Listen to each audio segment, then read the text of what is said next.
Vinyl tagging on this Sonic Obsession.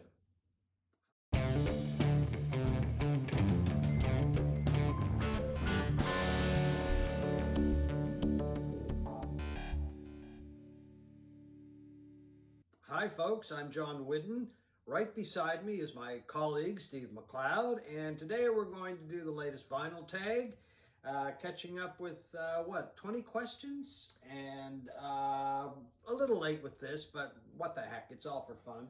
Yeah, we enjoy this every year doing this. It's a lot of fun. This is, I think, was started by David Atkinson, a VC member from England somewhere.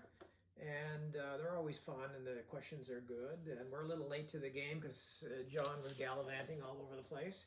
But here we are. Okay, question number, we'll try to do this as quickly as possible. Very quickly, yep. Show your best vinyl or other musical purchase of 2025. Okay, there's mine. It is Live God by Nick Cave and the Bad Seeds. It's a chronicle of his Live God tour, which has just resumed in Australia and New Zealand, and soon to make its way to Europe.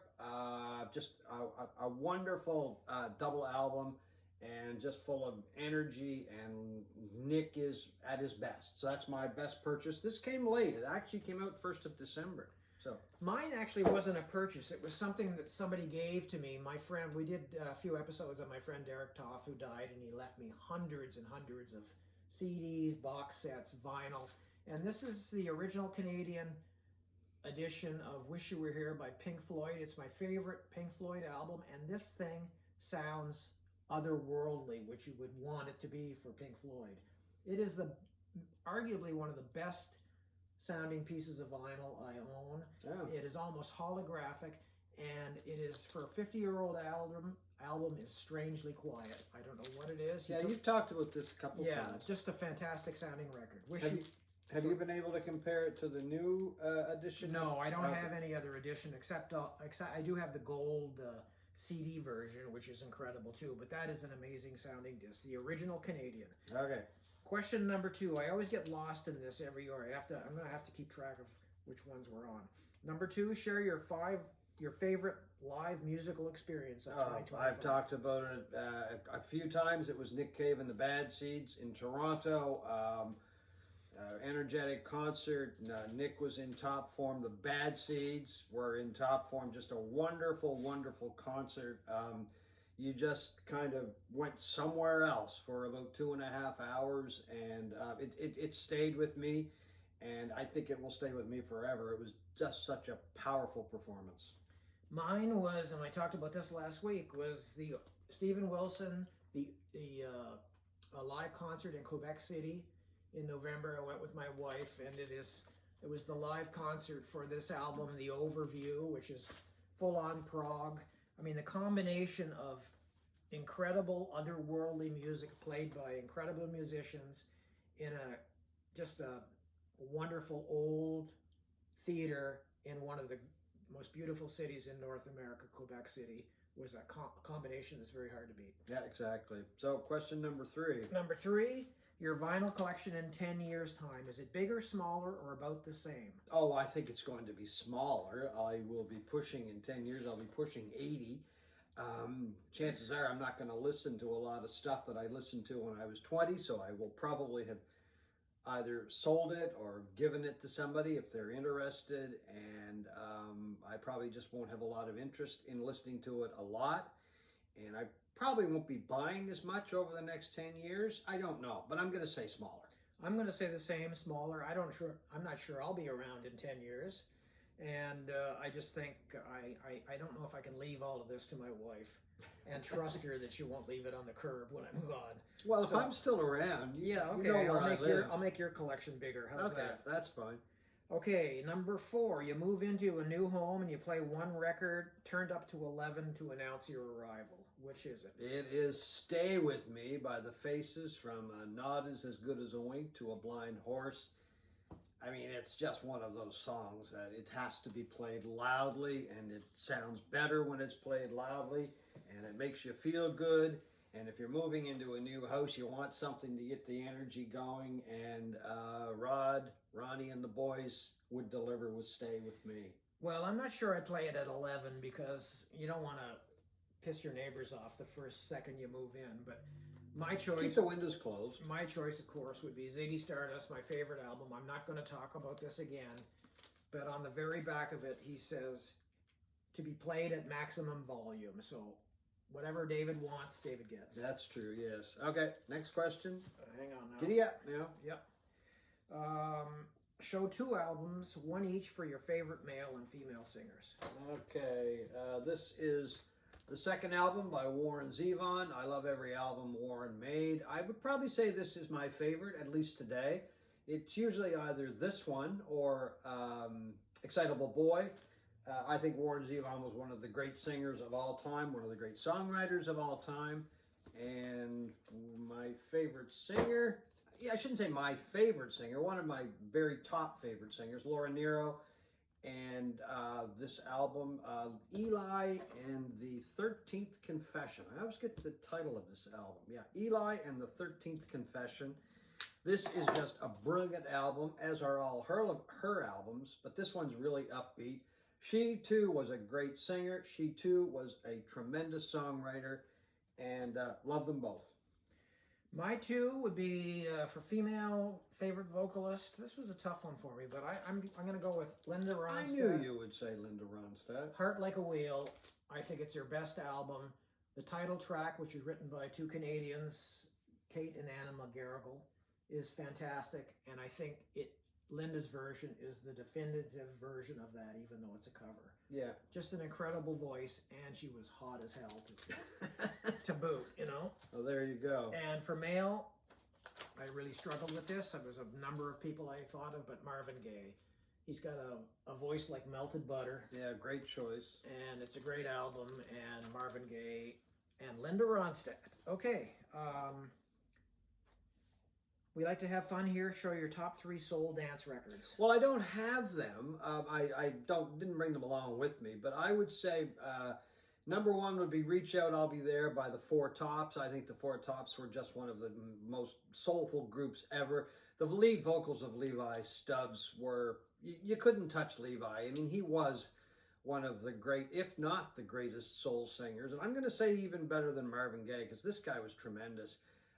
The second one I'm going to give to "Everyday People" by Sly and the Family Stone. Good one. I mean, that was just so funky. It's such a funky song. I can remember listening to it on the radio when it first came out.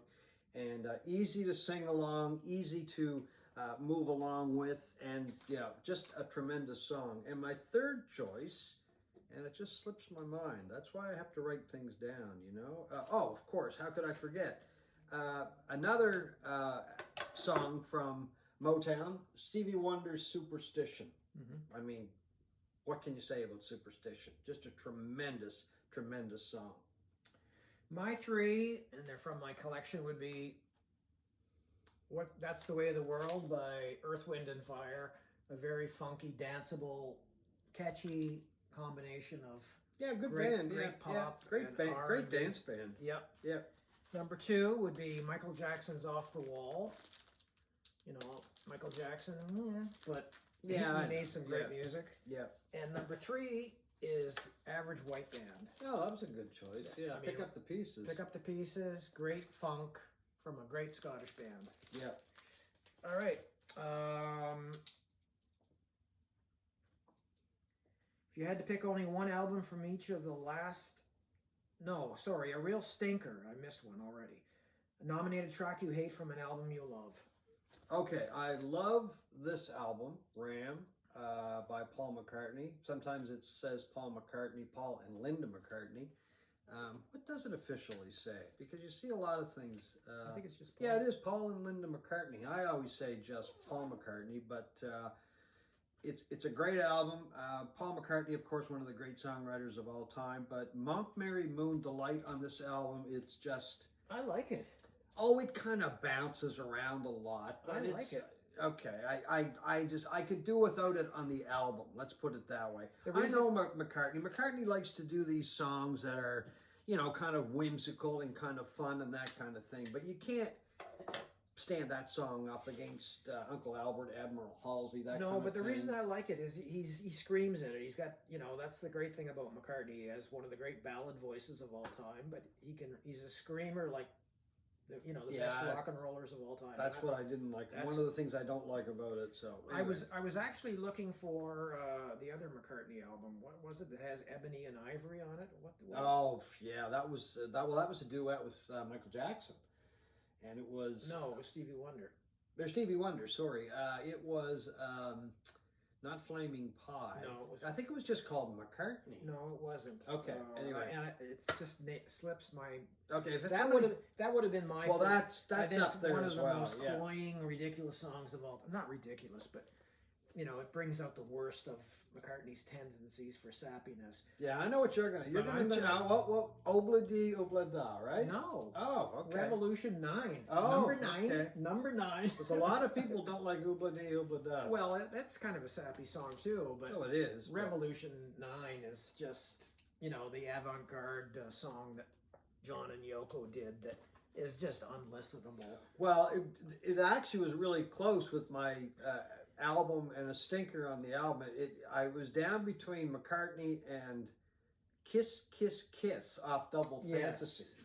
Okay, I'm not going to go into that. Yeah. But anyway. Okay, so if you had to pick one album from each of the 6 decades, what would they be? 1960s, and I'll follow it with my 1960s. Okay. Okay. We'll just go down the list. So I've got Abbey Road. Came out 1969, I believe. Yep. At the very end of the 60s. One of my favorite albums, if not my favorite album of all time, and a Beatles classic. So I'm going to leave it at that. Another Beatles classic, Sgt. Pepper. I think this is the greatest album that was ever recorded. It was revolutionary in its production. The fact that it was recorded on 4 tracks is just an absolute mind blower. And I've never experienced an album that had the impact on the cultural world, the pop world, the way this did when it was released in June of 1967. 1970s. Okay, the 1970s. That will go to an album I've mentioned many times, the Allman Brothers Band, live at the Fillmore East, and it is the greatest live album ever recorded. That is not even something that's up for discussion. I know some people mention other live albums, including Little Feat's Waiting for Columbus, which I really love, but this, live at the Fillmore East, Allman Brothers Band is the one from the 70s. My number 70s album, I'm not even going to show it because I showed it earlier. Ziggy Stardust, my favorite album. Let's move on. Okay. The 1980s. Okay, 1980s. This goes to Warren Zevon, Stand in the Fire. Another great live album. This might be third on my list, actually, after Waiting for Columbus, as far as live albums go. One of my favorite Warren Zevon albums, an album that gets totally overlooked, as do many of Warren's albums. But once again, just a tremendous live album. My 80s album is an album I played constantly in the 1980s, The Joshua Tree with U2. It's where their superstardom was launched. It all came together on this album. Tremendous ballads, tremendous rockers like Bullet the Blue Sky. Is that one? Yes, it is. Yeah. Fantastic record, The Joshua Tree. The 1990s. Okay, the 1990s. That goes to a Canadian group that we both love. Always wish they got more international recognition, but what the heck, the world doesn't know what it's missing out on. It is 5 Days in July. I've heard it referred to as Blue Rodeo's Sgt. Pepper or Blue Rodeo's Music from Big Pink. I think it kind of fits into those categories because it is a tremendous album. They gathered at one of the members of the band's farm outside of Toronto and recorded the album, and it just, it's very organic. It sounds that way, but it's just a tremendous album, not just the playing, but the songwriting as well. Yeah, it has wonderful ambience. My 1990s album, it would have been Urban Hymns by The Verve, but I don't have it on vinyl. I cannot find it on vinyl. So my next choice would be Girlfriend by Matthew Sweet. One of the great power pop albums of all time. Just great You've mentioned that before. Yeah, yeah, great songwriting, great hooks, and a great cover with Tuesday Weld on it. The 2000s. Okay, the 2000s, that goes to Nick Cave and the Bad Seeds. This was my introduction to Nick Cave and the Bad Seeds, the first album I bought by the group, and it is a tremendous album. It's a double CD package. I never did buy the vinyl for this because it's such a beautiful package. Abattoir Blues and the Lyre of Orpheus. As I said, it was my introduction to, I think, one of the greatest artists of all time. And this album, not a bad track on it, or albums, I suppose I should say. Just a great album. Yeah, fantastic. Mine is 2000s is Welcome Interstate Managers by Fountains of Wayne. Speaking of great power pop, this is just beginning to end. It's just amazing songs, amazing production, and amazing songwriting, and so many hooks, more hooks than a tackle box. Oh, there you go. Okay. The next one is you get the opportunity to spend the day with. No, we didn't finish. We did 2010s, isn't there? Yes, 2010. Okay. Sorry, Okay. That was 2000s. Yeah. My album for the 2010s is Ghost Team by Nick Cave. It is an album that the first time I heard it, it was very dark and very, well, it is melancholy, but the more I listen to this album, the more I hear its beauty, is I think a good way to put it very briefly. It is an album that came together after the death of Nick Cave's son, Arthur. So obviously he was dealing with a lot of emotional issues. But as I said, it's first listen or two, it's very dark, but then there's a beauty to the album which I really like. So that's my choice. I'm going to be brief. Ghosteen by Nick Cave. My best album of 2010 of the 2010s is Hand Cannot Erase by Steven Wilson. Another more proggy album than a lot of his stuff, and it deals with the discovery of a young woman. It deals with a news item that this young woman who was found dead in her apartment for 3 years or some huge length of time. Is it based on a true story? Yeah. Oh, it is? Oh, Yeah, okay. so it deals with the alienation of modern life in modern societies and how people can get lost. And a lot of that going around. there is a lot of that going around, and I won't get into that. No, but there is. Yeah, it's not an unusual thing, and just the isolationism of modern society for a lot of people. It's just a beautiful album and a wonderful album. Hand Cannot Erase by Steven Wilson. Okay, the next one, you get an opportunity to spend the day alone with one artist, walking a mountain trail, the beach, or hanging out in the city. Who would that artist be? That artist would be Paul McCartney. And I know I've said a couple of negative things about Paul, but Paul is one of the great songwriters who ever lived. I mean, the stuff that he wrote alone and with John Lennon, you can't top it. And I think it would be just amazing to spend an afternoon or a day with McCartney and to pick his brain. And I think it says in there, what would you ask him, doesn't it? Yeah, well, that's the next question. So let's just hang on a second. Oh, okay. I just find it fascinating that this man, what he wrote and what he did, not only with the Beatles, but his solo work, it's just tremendous. It's amazing. And I think that would be just a great way to spend the day. I mean, I think he's very personable from what I always read about him. I've seen him live a couple of times. He seems that way on stage. And I think it would be just an interesting day. Yeah, it was a toss-up between him, for me, and Neil Young as the other guy. And he would be at the top of my list. I chose Neil Young because I would love to do a walking tour with Neil in Toronto, where he grew up, later in life, and where he started his career, and for the most part, and what it would be like to go to Massey Hall with him, Yorkville, where he started on the coffee house circuit. That'd be great too. I just think it would be fascinating. So okay, let's jump right to the next. What's your must ask question for Paul McCartney? How did you four lads from Liverpool do it? That would be the question. And there would be an addition to that question. And could you have done it without George Martin? Because that question, I kind of was almost ready to say, was he really the fifth Beatle? I think he was. That would probably be part of the discussion. But I am always amazed when I listen to the Beatles and I realize that here were four guys from Liverpool. None of these guys were trained musically, and look what they did. I know.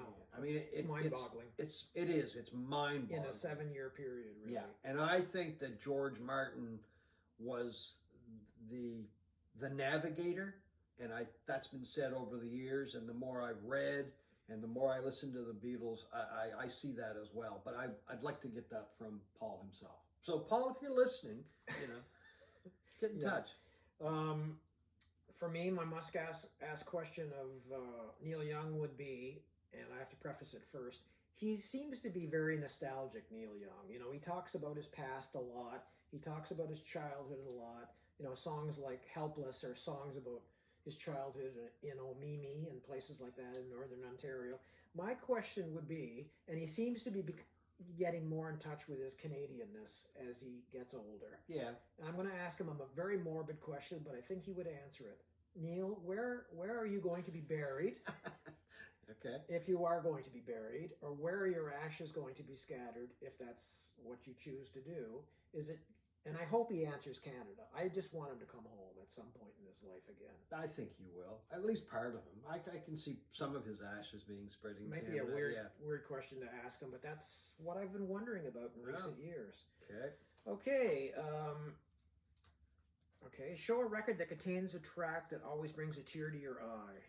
Or are you a heartless bastard? Well, I don't think I'm a heartless bastard. I think it would be, the Beatles. I mean, they're still so influential. It would be In My Life. And that's your favorite Beatles song, isn't it? I think In My Life is the greatest song ever written, period. It's just a little over 2 minutes of pure genius. And it sums up so much about life and observations and what you go through. And I just think it's an incredible song. Very short, very much to the point. And every time I hear it, well, I shouldn't say every time, but it's one of those songs that you can get emotional about very easily. So. Yeah. Mine is a Beatles song as well, but it is the title track, Let It Be, which I just never tire of this song. And Paul McCartney lost his mother, Mary, when he was 14 years old. She died. And this song apparently was written after he had a dream one night, and Mother Mary came to him and said, "Let it be." In a time of trouble for him. What's the lyric? When I find myself in times of trouble, Mother Mary comes to me. Yeah. It's just a beautiful sentiment, and it's a sad thing that here's this child, not a child anymore, but he lost his mother at 14, which is too young, and just a very touching song. Yeah, very much so. Show 3 albums from artists you've tried to love, but you're questioning why you bother. Well, to me, that's a ridiculous question. Well, it is because, first of all, if I don't like them, I'm not going to have the records, okay? Why are you going to buy 3 of them? Right, exactly. I mean, there's a lot of artists I don't like, but if I did have their albums over time, I didn't keep them because I didn't like them. I mean, a couple that come to mind are, well, I never liked Jefferson Starship because I always liked Jefferson Airplane. And I thought Jefferson Starship was just I don't know what you would call it. An abomination? An abomination, I guess. I never liked the Canadian band Trooper. No. That's another album. If I had it, I don't even know if I would even try to like Trooper because I know I don't like them. And I was trying to think of a couple others, but that's fine. I mean, there's tons of people I don't like, and I don't buy their music for a reason. Yes, exactly. Let's scratch that anyway, one. Yeah. Show an album from an artist whose character disappoints you, or can you separate the artist from the man? I can separate the artist from the man. We both have the same answer. Van Morrison, so you talk about him first. Well, I don't know Van. I've never met Van. I've seen Van live twice. And I'm lucky enough to see him in Ireland. And actually that night he seemed to be quite nice. He said thank you twice. Oh my God. Well, apparently that is a record. There was no interaction with the audience, a little interaction with the band. He just seems in interviews and articles that I've written or read about Van that he's just grumpy. And I don't, why are you grumpy? I mean, and you're very soulful, you're a great songwriter, I think you've had a pretty good life, but he just seems grumpy and contrary. I have heard that I guess one-on-one he can be okay. I do separate the character from the music. I love the music, and I just don't really even think of Van the man. I just listen to the music and appreciate it for what it is. Yeah, I can separate it too, within reason. I could never buy a Ted Nugent record. I just find no, the man, well, that's just garbage. I mean, the music to me is garbage, and the man is repulsive. And, yeah. And Kid Rock would be right up there too. Yeah. I mean, he's another one that go away somewhere, you know. But Van Morrison, it is, you know, I have a problem with his anti-vaxxer stance and that sort of thing. But that's quite another thing. It's the grumpiness that you talk about. Yeah. The way he treats his fans. Yeah. In concert, it's like he's doing them a favor, and when but I mean, it should be the other way around. The times I've seen him, he just didn't interact with the audience. Yeah, I don't like that. I don't like that at all. Okay. Okay, if you had to sell all your vinyl along with your record player, show the one album you would hold onto as a keepsake. Okay, I had it here a second ago. Actually, I do have the vinyl. I just I'm using Steve's CD. It would be Abbey Road. Couldn't do without it. I think the greatest Beatles album. My favorite Beatles album. Yeah. Mine is The Harrow and the Harvest by Gillian Welch, just because, like, if you were trying to, as a keepsake, this is a work of art. You know, the CD came out in black and white, and they did the colorized version of the cover for the record, and it's just an absolute work of art. I'd probably have it hanging up on the wall if I didn't have my record collection anymore. On top of it, it is just an absolute wonderful representation of what vinyl can be. Yeah. It is just a beautiful sounding record. Okay, discuss your VC highlight of the year. Oh, okay. Well, mine was meeting Brian Fitzgerald. Or not meeting. I'd already met Fitz, as he's better known, Brian Fitzgerald. From Fitz's Electric Bar. We met in Vancouver. We were on our way to New Zealand, so we stopped off in Vancouver for a couple of days.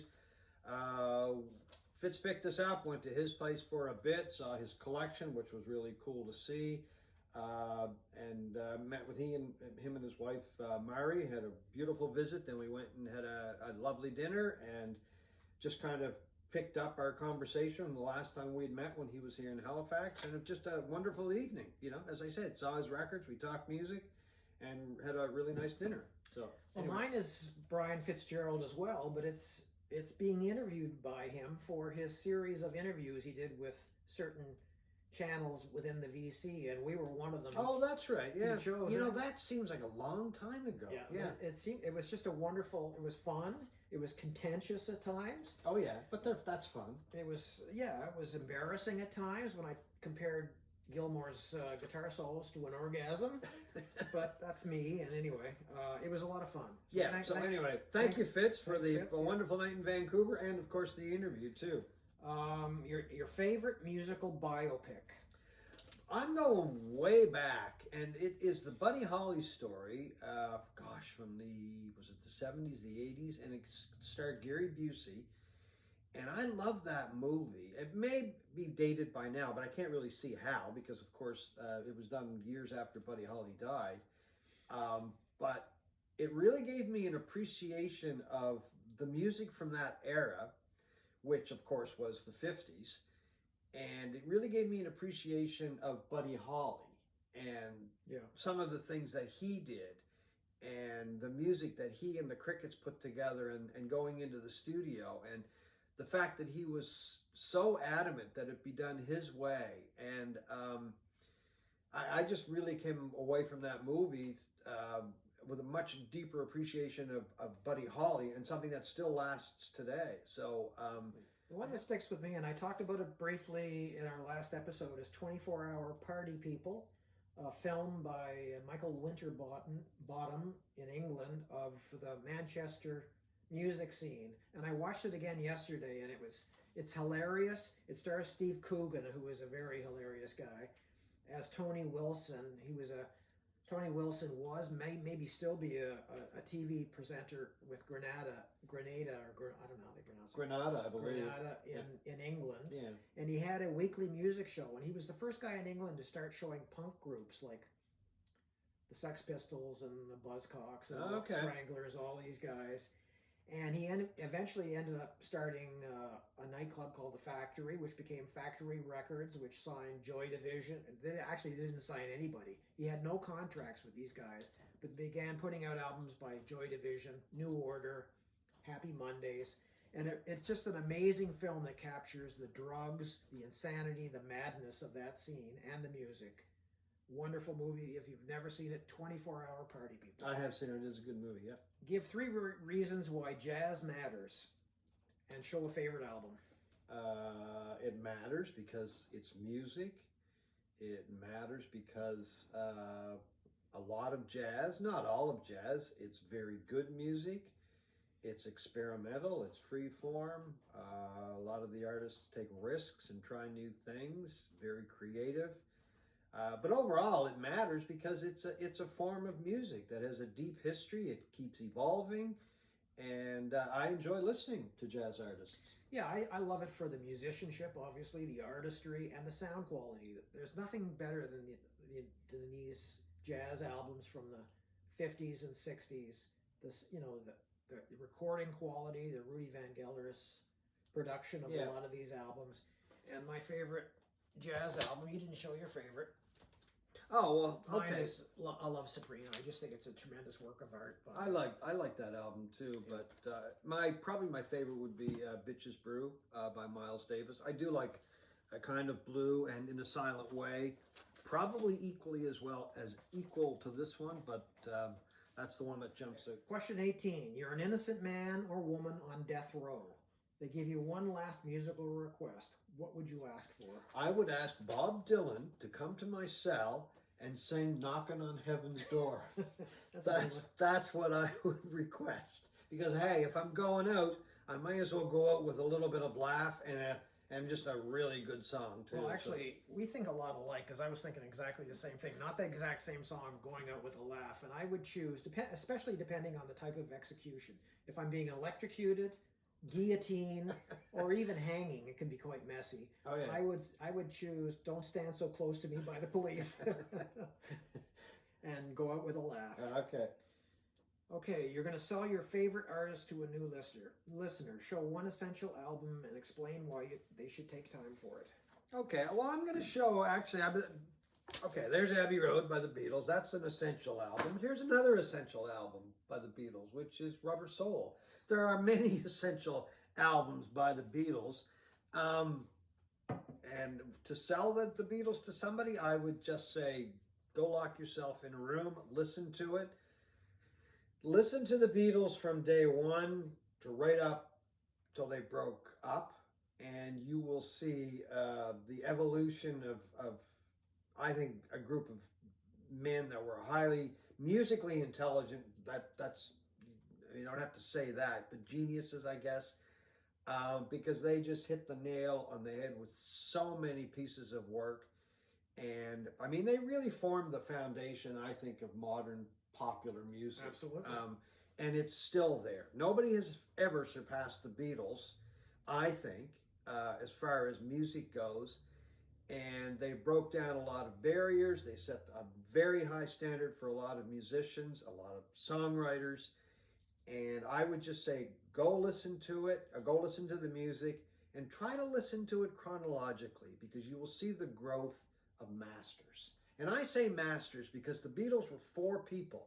I can't get rid of my thumb, but there were 4 people, not Lennon and McCartney, but 4 people who came together and just created an amazing body of music, a body of work. In a very brief period. Very brief period of time. Yeah.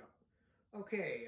What about you? My choice would be "Rust Never Sleeps" by Neil Young, because Neil Young is encapsulated entirely in this album. It has, his amazing acoustic side with songs like Powderfinger and, not Powderfinger, Pocahontas. Hang on a second. Pocahontas is on this, My, Hey, Hey, Out of the Blue, and the great song Thrasher. So you have the sweet acoustic side of Neil, and on the other side of this album, you got the grunge, godfather of grunge, of And that's Neil. And that's why we love Neil, right? Powderfinger, Welfare Mother, Sedan Delivery, My, Hey, Hey, Into the Black, which is just the total opposite of the acoustic song. Yeah. So everything on Neil is in this album, and it'd be a perfect listen. Number 20, you're arranging a VC meetup in 2026, excluding those you've already met. Invite 3 people you'd most like to meet. Well, we talked about Fitz, so we can't invite Fitz, even though he would be a welcome addition. I would invite Mazzy. I mean, I watch Mazzy a lot. I kind of get turned on to the vinyl community. I think Mazzy has a great knowledge of music, of course. That kind of goes without saying. I would really like to talk about the time that he spent when he was younger, growing up in San Francisco. Another guy that I watched a lot years ago, not so much anymore, but it's Michael from 45 RPM Audiophile. I think it would be interesting because it'd be nice to get a European feel as to some of the video channels and that kind of thing, and his feelings on music. And the other guy is Northern Revolutions, Rob, yeah, because he has a real passion, I think, for Canadian music. Including, of course, a couple of my favorite bands or artists, Adam Baldwin, who I think is an incredible talent, who is actually from Nova Scotia, and Blue Rodeo. And I think it would be fun to get together with all 3 of those guys. My choices are exactly the same. We did really? Yes. We didn't do a heads up on that either. We're in tune on a lot of this stuff. I mean, I would love to meet Mazzy too. I mean, the fact that he was there for so many things like, you know, the Last Waltz and stuff like that. Yeah, and growing up and going the Be-Ins and, you know, in the parks and going to the Fillmore to see the Dead and Jefferson Airplane, Quicksilver Messenger Service. I mean, you know, he was living the life John and I were dreaming about when we were really reading Rolling Stone magazine in the 1960s and 70s. Right, we were reading about it in Rolling Stone. He was actually there, so I'm excuse me, very envious. Yeah, I'd like to meet Michael Ludwigs from 45 RPM just to hear his stereo. He has the most incredible stereo I've ever seen, and I want to hear it. Yeah. And Rob is another one, good guy. Also the guy in Groove, Mike in Arizona, who has the weekly releases and all that, and does a lot of shootouts. He has an amazing stereo too, so for that reason I'm going to pick 4. Anyway, folks, that is our contribution to Vinyl Tag, and we hope you have enjoyed this Sonic Obsession.